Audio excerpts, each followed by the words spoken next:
You ever get that weird feeling like things around you seem a bit unreal, Hmm. or maybe your vision just feels, well, off, not quite sharp, maybe? Yeah, sort of foggy or disconnected somehow. Exactly. Well, today we're diving into something potentially helpful for that, something a bit surprising maybe.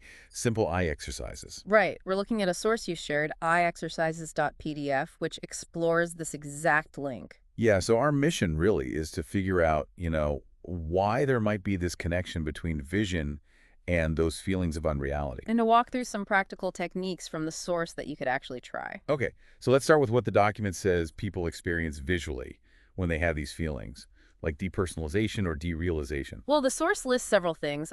Vision often feels less sharp. That's a common one. Less sharp, okay. And sometimes a restricted field of vision, almost like tunnel vision. Right, like you can't see peripherally as well. Exactly. People also report flickering in front of their eyes or this strange sensation like they're looking out through a glass dome or something. Oh, okay, that sounds disorienting. It definitely does. And also difficulty judging distances, which, as the source points out, can make you feel insecure, especially, in traffic or just moving around. Yeah, I can see how that would. So it's like this internal state is actually changing how you see the world. That seems to be the idea presented, and the source suggests these eye exercises as a way to potentially um, push back against that, to offer some temporary relief, at least. Temporary relief. Okay, that's important. So how might that work? Well, the thinking might be, and this is just interpreting the connection, that when we feel detached, maybe our nervous system isn't prioritizing external visual input quite as much. Just sort of turns inward. Maybe.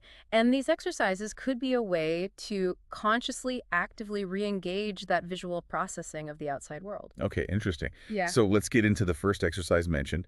It's called targeted focusing with 3 points. That's the one. How does that work? So you choose 3 things to look at, distinct objects, preferably. One needs to be quite close to you. Okay. Another one a bit farther away, and then a third one even farther out, like way off in the distance if possible. And the source says pick things with sharp outlines or bright colors. Oh, yeah, that just makes it easier to tell when they're properly in focus. And then you look at the first point, hold your gaze until it's perfectly clear. Just holds it there. For a few seconds, yeah. Then shift your focus to the middle point, wait for it to sharpen up. Then the far point, same thing. And then back again. Right, move your focus back and forth between the near and far points a few times, nice and smoothly. And what's the reported benefit of doing that? The document suggests it can give you a pretty immediate feeling of improvement, like your vision suddenly feels clearer, Oh, wow. and that the world might feel a little bit closer, less distant or detached. Huh. Like it's giving your eye muscles a workout, maybe waking them up. That could be part of it, actively engaging those focusing mechanisms. Okay, what's the next one? The next one involves looking up. Targeted focusing by looking up. What's the process here? For this one, you keep your head perfectly still. That's key. Just the eyes move. Exactly. You look up and to your right, just with your eyes. Then, slowly, you roll your eyes across the top of your vision over to the upper left. Okay, slow roll across the top. Then back to the upper right. And you really try to focus on what you can actually see in those upper corners of your vision. And the benefit for this one. The source suggests this can help reduce that strange perception some people get where the environment feels flat, like it's only two-dimensional. Interesting. Just shifting your gaze upwards can affect that feeling of depth. Apparently so, according to the source. All right, and the last one seems like the most comprehensive. The full field of vision exercise. This covers a lot of movements, right? It really does. Yeah. This one seems aimed squarely at tackling that feeling of a restricted visual field or eye tension. So how does it go? Again, head stays still. First, you look as far up as you comfortably can. Then straight down as far as you can. Up and down. Got it. Then hard to the right, then hard to the left. Really stretch the eyes. Okay. Then come the diagonal. So look top right, then move your eyes diagonally down to the bottom left. Okay, corner to corner. And then the other way, top left down to bottom right. After that, you do slow, smooth circles with your eyes, both ways, clockwise and counterclockwise. That's a lot of movement. It is. And it finishes by alternating your focus. First, look right at the tip of your nose. Close focus. Right. And then immediately shift your focus to something far off in the distance and back and forth a few times. Wow. So what are the reported benefits for this whole routine?